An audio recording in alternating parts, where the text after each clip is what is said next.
Hello student, स्वागत है आपका हमारे चैनल वनडे एग्जाम फाइट में। हम लोग आज जो है मगध का उत्कर्ष पढ़ेंगे। पिछले वीडियो में हमने देखा कि 16 महाजनपद और उनकी क्या स्थितियां थी, भारत का मैप बनाकर जो है हमने आपको बताया था, और जो उनकी राजधानियां क्या थी उसको भी बताया था।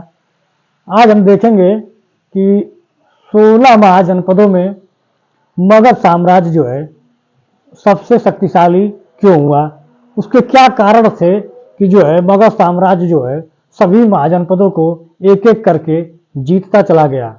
और ये 6ठी शताब्दी ईसा पूर्व की बात है। 600 ईसा पूर्व से पूरा जो है मगध साम्राज्य जो है 300 ईसा पूर्व के कार्यकाल तक रहा है। और एक तरह से कह लें कि जब 6ठी शताब्दी ईसा पूर्व का प्रारंभ होता है तो उस समय जो है एक धार्मिक क्रांति और एक राजनीतिक क्रांति दोनों ही शुरुआत होती है। धार्मिक स्तर पे भी जो है बहुत बड़ा परिवर्तन होता है और राजनीतिक स्तर पे भी बहुत बड़ा परिवर्तन होता है। जैसे छोटे छोटे जो महाजनपद थे, 16 महाजनपद, अब वो अपना साम्राज्य का विस्तार करना जो है शुरू करते हैं और आपस में जो है लड़ाइयाँ करना शुरू करते हैं और राज्य का विस्तार करने की जो एक होड़ सी लग जाती है और एक बहुत बड़ा राजनीतिक जो है परिवर्तन होता है। इसीलिए कहीं कहीं जो है इसको जो है परिवर्तनों का काल या हलचलों का काल भी कहते हैं। 6ठी शताब्दी ईसा पूर्व को परिवर्तनों का काल या हलचलों का काल, क्योंकि धार्मिक स्तर पे जहां बौद्ध धर्म और जैन धर्म का उदय हुआ और 16 महासंप्रदायों का या 64 महासंप्रदायों का जो है उस समय उदय हुआ था। लेकिन जो है बौद्ध धर्म और जैन धर्म जो है आगे चल के बहुत जो है विस्तार किए।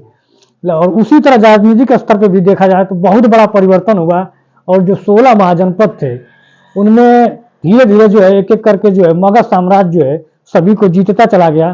तो ऐसी क्या स्थितियां थी, ऐसा क्या कारण था कि जिसके कारण जो है 16 महाजनपदों में केवल जो है मगध साम्राज्य ही इतना शक्तिशाली क्यों हुआ।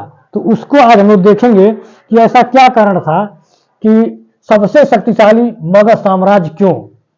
सवाल खड़ा होता है सबसे पहले कि 16 महाजनपद थे और सबसे शक्तिशाली मगध साम्राज्य ही क्यों हुआ और बाकी सब साम्राज्य जो महाजनपद थे वो क्यों नहीं शक्तिशाली हुए।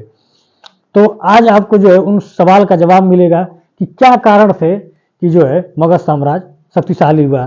तो आइए अब देखते हैं कि मगध का उत्कर्ष, इसका कार्यकाल जो रहा है 600 ईसा पूर्व से 300 ईसा पूर्व का कार्यकाल है, लगभग 300 सालों का कार्यकाल है। और सबसे शक्तिशाली के जो मुख्य कारण रहे हैं उसके 4 कारण, हम वैसे कारण जो है 4 कारणों में हम जो है पूरे कारण को बिंदुवार करके बता देंगे आपको।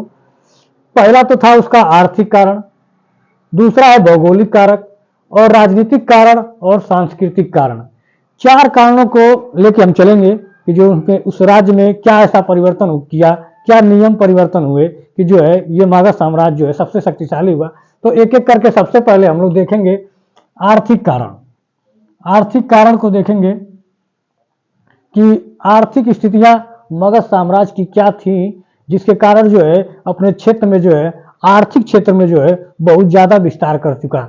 और जब कोई भी राज्य जब आर्थिक क्षेत्र में जब विस्तार करता है तो जिस राज्य की आर्थिक स्थिति मजबूत हो, धन संपदा से मजबूत हो, वो राजनीतिक स्तर पर भी मजबूत होता है, सांस्कृतिक स्तर पर भी मजबूत होता है और अपने राज्य का विस्तार भी खूब करता है।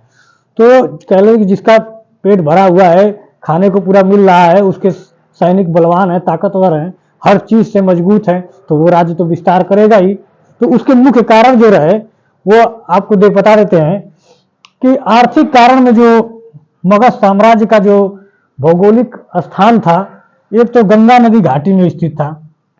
गंगा नदी घाटी का स्थित मतलब कि गंगा नदी के किनारे स्थित था और उसकी जो सहायक नदियां हैं गंडक, सोन और पुनपुन, ठीक है, गंडक, सोन और पुनपुन 3 नदियां थी जो उस मगध साम्राज्य के राज्य को जो है ये कह लीजिए कि बहुत अच्छा जो है उपजाऊ बनाती थी। नदी घाटी होने से फायदा ये है कि उस राज्य की जो उर्वरता है या कृषि योग्य जो भूमि थी उससे पैदावार बढ़ जाती है। तो नदी घाटी का क्षेत्र था, उसमें भी गंडक, सोन, पुनपुन और गंगा तो थी। कृषि के अनुकूल उस राज्य की स्थिति ऐसी थी कि वहां जो है नदियों के होने की वजह से जो है कृषि के अनुकूल थी। सिंचाई की सुविधा और जलोढ़ मृदा का क्षेत्र, कह रहा है कि सिंचाई की सुविधा थी उस राज्य में, क्योंकि नदी का 4 नदियां थी वहां पे, और जो है जलोढ़ मृदा, और एक मुख्य कारण भी था कि जलोढ़ मृदा, वहां की जो मिट्टी थी वो जलोढ़ मृदा थी, जो कि जलोढ़ मृदा जो है बहुत उपजाऊ होती है। और दूसरा तीसरा कारण अगर यहाँ पे बोल रहा है कि धान की रोपाई पद्धति का विकास और फसलों की विविधता, कह रहा है कि जो धान की रोपाई हुआ करती थी, केवल पहले बीज छिड़क के जो रोपाई कर दिया करते थे, लेकिन मगध साम्राज्य के काल में ही जो रोपाई की जो पद्धति शुरू हुई कि बीज बोना फिर उसको उखाड़ के रोपाई करना, वो जो पद्धति जो आज जो धान की पद्धति के लिए हम लोग प्रयोग करते हैं, उस पद्धति का उन्होंने प्रयोग किया। तो इससे धान की पैदावार क्या है, बहुत बढ़ी, और फसलों की विविधता, मतलब अनेक प्रकार की वो फसलें वहां पे उपजाने लगे। इससे भी जो है उनकी आर्थिक स्थिति में बड़ा बदलाव आया। लोहे का कृषि में व्यापक स्तर पर प्रयोग, धान का अधिक पैदावार, कह रहे हैं कि 6ठी शताब्दी ईसा पूर्व का जो काल था उसी समय जो है लोहे का प्रयोग हुआ, प्रारंभ हुआ। और लोहे का जो प्रयोग प्रारंभ हुआ तो जो हल बनाने के लिए, जुताई करने के लिए जो प्रयोग किया जाता था हल, वो लोहे का प्रयोग करने लगे। इससे क्या है कि धान मिट्टी को जो है अंदर तक जो है जुताई करते थे, इससे पैदावार अच्छी होती थी। तो लोहे का जो प्रारंभ हुआ प्रयोग करना, वो मगध साम्राज्य के 6ठी शताब्दी ईसा पूर्व में हुआ। और इससे जो है धान की या कृषि का जो है व्यापक स्तर पर प्रयोग होने लगा, क्योंकि जो भी मिट्टी उपजाऊ नहीं थी उनका भी जो है लोहे के हल का प्रयोग करके जो है उस मिट्टी को ये लोग उपजाऊ बना लिए। तो लोहे का एक बहुत बड़ा रोल रहा इसमें। धान की पैदावार बढ़ गई, कह रहा है। अगला बिंदु है राज्य की आय स्रोत में वृद्धि और जनसंख्या में वृद्धि।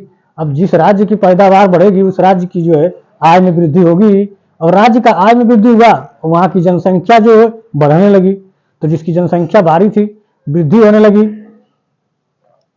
और मुख्य कारण में मगध के क्षेत्र में लोहे तथा तांबे की खान, आहत सिक्के का प्रचलन। तो मगध के क्षेत्र में जो है लोहे का और तांबे की जो खान थी, उस खान का प्रयोग करके जो लोहे का अनेक प्रकार के हथियार बनाते थे, रथ, भाला और जो बनने वाले औजार थे जो लड़ाइयों में प्रयोग किए जा सकते थे, उनको जो है लोहे का पर्याप्त उपयोग मिलने लगा, तांबे का प्रयोग मिलने लगा, जिससे अनेक प्रकार के जो है हथियार बनाने लगे। तो इससे इनको जो है और मदद मिलने लगी। आहत सिक्कों का प्रचलन, और इन्होंने जो है सिक्कों का जो है प्रचलन करना प्रारंभ कर दिया। मगध के क्षेत्र में एक मुख्य कारण हाथी का अधिकता और गज सेना, ये बहुत बड़ा मुख्य रोल रहा है कि मगध वाले क्षेत्र में जो क्षेत्र था वो जंगल से सटा हुआ क्षेत्र था या जंगल से जुड़ा हुआ क्षेत्र था। यहाँ पे हाथी बहुत अधिक मात्रा में मिलते थे। तो इन्होंने जो है हाथियों को पकड़कर जो है एक अपनी गज सेना बनाना शुरू कर दिए, और जिसके सेना में अगर हाथी है तो उसकी जो सेना है वो मजबूत होगी। तो ये कह लीजिए कि हाथियों की जो है इन्होंने जो है जंगलों में जो हाथी घुमा करते थे उनको पकड़कर इन्होंने प्रशिक्षण दिया, और जो अपनी सेना में जो है हाथियों का जो प्रयोग करने लगे। तो इससे जो है इनकी जो सेना थी, और जो लोग घोड़े से लड़ाइयाँ किया करते थे उसकी जगह ये लोग हाथियों पे काफी ऊंचाई से लड़ा करते थे, इसलिए जो है इनकी सेना और ताकतवर हो गई। तो इसका एक अहम रोल रहा हाथियों का। किसी की सेना में हाथियों का उतना प्रयोग नहीं था। अगला पॉइंट, अगर जंगल क्षेत्र की उपलब्धता होने के कारण अच्छी किस्म की लकड़ी जिसका प्रयोग रथ बनाने, लकड़ी निर्मित वस्तु बनाने तथा व्यापार में बढ़ावा देने। यहाँ पे कह रहा है कि जंगल का क्षेत्र था तो इन्होंने जो है उपलब्ध जो लकड़ियां थी उनका कटाई किए, उससे भाला बनाए, उससे रथ बनाए, रथ के पहिए बनाए, और अनेक प्रकार की अच्छी किस्म की लकड़ियां बनाकर जो है उसका प्रयोग करके जो है निर्मित जो वस्तुएं थी उसको बनाए। और जो है इसको व्यापार में भी जो इन्होंने क्या किया, उस लकड़ियों का प्रयोग किया। तो इससे इन मुख्य बिंदुओं को देखने से ये पता चलता है आपको कि मगध साम्राज्य में जो आर्थिक कारण थे, जितने ये कारण हमने आपको बताए हैं, ये आर्थिक कारण जो है बहुत महत्वपूर्ण भूमिका निभाते हैं मगध साम्राज्य को जो है 16 महाजनपदों में सबकी तुलना में जो है इसको आगे ले जाने के लिए। तो कोई भी राज्य जब आर्थिक रूप से इतना ताकतवर होगा तो जाहिर सी बात है वो अपना राजनीतिक विस्तार करने की जो है जरूर सोचेगा, और वही काम हुआ। तो अगला बिंदु हम लोग अब देखेंगे कि भौगोलिक कारण, राजनीतिक कारण और उसके सांस्कृतिक कारणों में ये मुख्य कारण जो है क्या क्या रहे जिनके कारण जो है मगध साम्राज्य का और विस्तार होता गया।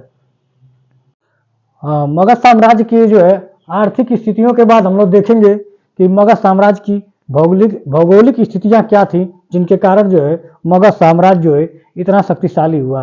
तो यहाँ पर देखेंगे कि भौगोलिक कारण ऐसा क्या था। राजगिरी जो कि मगध की राजधानी हुआ करती थी, और मगध की राजधानी जो है 5 पहाड़ियों से घिरी हुई थी। मतलब कि कोई भी राज्य जो है अगर मगध साम्राज्य पर हमला करना चाहे तो उसको पहाड़ियों से होकर आने में काफी समय लगता था। इससे जो है मगध साम्राज्य जो है बहुत पहले सतर्क हो जाया करता था। तो किसी अन्य राज्य के लिए जो है मगध पर युद्ध करना इतना आसान नहीं था। पाटलिपुत्र, जब मगध की राजधानी पाटलिपुत्र हुआ करती थी उस समय जो है नदी दुर्ग से घिरी हुई थी। यहाँ पे नदी दुर्ग का तात्पर्य है कि जो गंगा, गंडक, सोन और नदियां थी वो किनारे से होकर बहती थी मगध साम्राज्य के। तो किसी भी राज्य का अन्य राज्य अगर युद्ध करना चाहे तो उसे जो है नदी पार करके आना पड़ता था, और किसी भी राज्य को नदी पार करके जब मगध साम्राज्य तक पहुंचने में समय लगता था तो इससे जो है मगध साम्राज्य जो है आसानी से, क्योंकि वो लोग नदी में आके लड़ाई करना इतना मुश्किल होता था और ये लोग जमीन पे रहते थे, अब वहां जा नहीं पाएंगे। तो ये जो है दोनों कारणों से अगर देखा जाए तो राजगिरी और पाटलिपुत्र दोनों जब राजधानियां थी तो किसी भी स्थिति में जो है मगध साम्राज्य पे विजय पाना इतना आसान नहीं था। ठीक है। और नदी जल मार्गों का उपयोग, ज्यादा से ज्यादा जो है मगध के लोग क्या करते थे, नदी जल मार्ग का प्रयोग करते थे। अपने व्यापार को बढ़ावा देने के लिए जो है ज्यादा से ज्यादा जो है नदियों के द्वारा जो है मार्गों का जो है प्रयोग करते थे। ठीक है। अब जो है राजनीतिक कारण देखेंगे कि राजनीतिक कारण क्या थे। इसके राजनीतिक कारण क्या थे, राजनीतिक कारण में हम लोग देखेंगे इसके कि क्या राजनीतिक कारण थी जो मगध साम्राज्य को जीतना इतना आसान नहीं था। बिंबिसार, अजातशत्रु, महापद्मानंद जैसे जो है योग्य व महत्वाकांक्षी शासकों की भूमिका। कह रहा है कि मगध साम्राज्य में न केवल भौगोलिक स्थितियां अच्छी थी और न केवल आर्थिक स्थितियां अच्छी थी बल्कि राजनीतिक स्थितियां भी अच्छी थी। यहाँ के जो शासक थे वो योग्य, कुशल और महत्वाकांक्षी हुआ करते थे, जैसे कि बिंबिसार, अजातशत्रु, महापद्मानंद जैसे योग्य शासक पैदा हुए और उन्होंने जो अपने राज्य का विस्तार किया। अपने लोगों के साथ जो है इनका तालमेल अच्छा था। और कह रहा है कि कूटनीतिक उपलब्धता, इनके राज्य में जो है कूटनीतिक उपलब्धता मतलब जो राजा को सलाह देने वाले लोग हुआ करते थे, कूटनीतिक, किसी भी युद्ध को लेकर क्या रणनीति होनी चाहिए, अपने साम्राज्य के विस्तार के लिए क्या रणनीति होनी चाहिए, इनके पास अच्छे अच्छे जो है कूटनीतिज्ञ थे। मित्र नीति, वैवाहिक नीति और युद्ध नीति, इनके पास जो है जितनी नीतियां हो सकती थी वो सारी नीतियां थी किसी साम्राज्य को विस्तार करने के लिए। क्योंकि जो है इनके जो जिनसे ये दोस्ती करना चाहते थे उनसे मित्रता करते थे, जिनसे लगता था कि नहीं हम विवाह करके अपने राज्य को सुरक्षित कर सकते हैं उनसे विवाह करते थे, और जिनको लगता था कि ये छोटा राज्य है इनसे हम लड़ के जीत सकते हैं तो उनसे जो है युद्ध नीति के द्वारा जो है युद्ध करके उन पर कब्जा किए। और ऐसे ही नहीं मगध साम्राज्य ने अपना राज्य का विस्तार किया, ये सारी नीतियां इन्होंने प्रयोग किया। मित्र नीति हो, चाहे वैवाहिक नीति हो, चाहे युद्ध नीति हो, चाहे कूटनीतिक उपलब्धता का जो विश्वास था कि कूटनीति के कारण जो है कूटनीतिकों की जो बात थी, उनके जो कूटनीतिज्ञ थे ऐसे ऐसे उनकी सलाहों पर चले, तब जाकर जो है मगध साम्राज्य का विस्तार हुआ। यहाँ पर देखेंगे कि इनके राज्य में जो है दीर्घचारण, सुनीद, वस्त्रकार, वर्ष, उपवर्ष और कात्यायन जैसे लोग जो है महान महान कूटनीतिज्ञ थे। इनके समय में ये मुख्य कारण थे कि इनके पास ऐसे ऐसे कूटनीतिज्ञ थे कि कैसे युद्ध खेलना है, कैसे राज्य का विस्तार करना है, राजाओं को सलाह देने वाले अच्छे अच्छे कूटनीतिज्ञ भी थे इनके पास। तो ये राजनीतिक कारण रहे इनके। सांस्कृतिक कारण में हम देखेंगे कि सांस्कृतिक कारण में क्या था कि मगध का वैदिक संस्कृति के प्रभाव में लंबे समय तक न आना। वही जो मगध साम्राज्य था वो वैदिक संस्कृति में जो कर्मकांड चल रहे थे कि उनसे जो है ये बहुत दूर तक इनका जो है संपर्क नहीं हो पाया, या बहुत लंबे समय तक के बाद इनका संपर्क हुआ कह लीजिए। मगध का अधिक समय तक यज्ञ, कर्मकांड, वर्ण व्यवस्था से दूर रहा। कह रहा है कि जो उत्तर वैदिक काल में जो बुराइयां थी, यज्ञ, कर्मकांड और वर्ण व्यवस्था जैसे जो जनता के प्रति जो है राजा का, यहाँ पे कह लीजिए कि जनता का जो है शासक के साथ सीधा जो है व्यवहारिक तालमेल था। क्योंकि अब ये कर्मकांड और वर्ण व्यवस्था और यज्ञ जैसे करके जो है उनके राज्य में जो है लोगों के साथ भेदभाव नहीं था, उनके शासक और जनता के बीच जो है अच्छा तालमेल था। ये भी एक उनका जो है मुख्य कारण रहा है। मगध के शासक के साथ, नेक्स्ट करा, मगध के शासक के साथ जनता भी व्यवहारिक रही एवं परलोक के बजाय इहलोक में विश्वास करती रही। तो यहाँ पे कह रहा है कि मगध का जो शासक था उनके साथ जनता जो है व्यवहारिक रूप से जुड़ी हुई थी। और कह रहा है कि अन्य राजाओं के, अन्य महाजनपदों में क्या स्थितियां थी कि लोग जो है वह यज्ञ, कर्मकांड और वर्ण व्यवस्था जैसी जो है अंधविश्वासों के पीछे भाग रहे थे। लेकिन इनका शासक, इनका राजा क्या था, जो परलोक जैसी जो धारणा थी उस समय क्या है, क्योंकि धार्मिक स्तर पर जो है बहुत बड़ा हलचल चल रहा था, परिवर्तन। तो परलोक के बजाय जो है इहलोक में विश्वास करते थे। मतलब यहाँ के जमीन पे जो यहाँ रहने वाले लोग हैं उनके शासक का विश्वास इन पे था, इहलोक पे था, न कि एक अन्य परलोक पे विश्वास करते थे। तो यहाँ पे कह रहा है कि परलोक के बजाय इहलोक में विश्वास करते थे और उनका पूरा का पूरा जो केंद्र था या उनका ध्यान था राज्य के विस्तार में, न कि जो है कर्मकांड, यज्ञ, बलि जैसे जो अंधविश्वास थे। जैसे कि और अन्य जनपद जो है अंधविश्वासों के पीछे भागने लगे। जब कोई भी राज्य का अगर शासक, अगर जो कह ले कि मुखिया अगर जो है अंधविश्वास के पीछे भाग रहा है तो उसका जनता भी उसके पीछे भागेगी। लेकिन यहाँ पे क्या था, मगध साम्राज्य में ऐसा नहीं था। मगध साम्राज्य का जो शासक था वो खुद राज्य विस्तार की तरफ अपना ध्यान दे रहा था। और ये जो वर्ण व्यवस्था, बलि प्रथा और कह लीजिए कि परलोक जैसी जो अवधारणा थी, इसके राज्य में अभी जो है, या उत्तर वैदिक काल की जो बुराइयां थी, अभी जो है मगध साम्राज्य तक वो बुराइयां नहीं हावी हो पाई थी और इसलिए उनसे काफी समय तक ये दूर रहे। इसलिए भी इनको ज्यादा मदद मिला साम्राज्य के विस्तार करने में। और इनके पास अजातशत्रु, भीमधार और महापन्मरन जैसे महान शासक थे। ये पढ़े लिखे और योग्य शासक थे, महत्वाकांक्षी शासक ने, और कूटनीतिज्ञ भी थे इनके पास। तो इन सब बिंदुओं को, आर्थिक कारणों को, भौगोलिक कारणों को, राजनीतिक और सांस्कृतिक कारणों को हम देखेंगे तो कहेंगे कि जो है किसी भी राज्य के विस्तार के लिए जो है ये मुख्य कारण जो थे वो और किसी अन्य जनपदों के पास या अन्य महाजनपदों के पास ऐसी स्थितियां नहीं थी कि वो अपने राज्य का विस्तार कर सके। तो मगध साम्राज्य के जो है विस्तार का जो है मुख्य कारण जो है ये बिंदु है। अगर आपको लिखने में, वाइवा में, इंटरव्यू में कहीं भी आता है तो इन कारणों को बिंदुवार अगर आप रखते हैं तो आप एक अच्छा जो है जवाब दे पाएंगे। और अब देखेंगे कि मगध साम्राज्य की जो राजनीतिक स्थितियां थी, कैसे राजाओं ने अपने साम्राज्य का विस्तार किया, उसको जो है आगे की वीडियो में हम बनाएंगे और अब देखते रहिएगा।